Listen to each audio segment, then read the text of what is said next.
This boss just held a weekend meeting with his employees and got swallowed whole by a whale. The employees at the meeting were totally stunned. For a second, they weren't sure whether to be happy or sad, but the only thing they could do was call the police.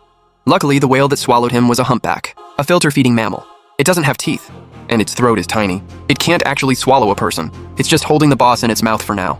But lucky for him, when he went out on the boat, he brought a satellite phone. The firefighters can stay in touch with him through it, but honestly, there's only so much they can do. At most, they can tell him to slow his breathing. Conserve oxygen. They track the whale's location using the phone's signal. But the question is, how did they get him out? One firefighter says, "I saw a documentary about whales. When a humpback surfaces, it spits out stuff it can't digest. And after each breath, it can stay underwater for at least 45 minutes. But in the boss's current state, he'll be lucky to last 10. The only option now is to force the whale to surface. Easy to say, but actually doing it, not that hard? The squad leader has an idea.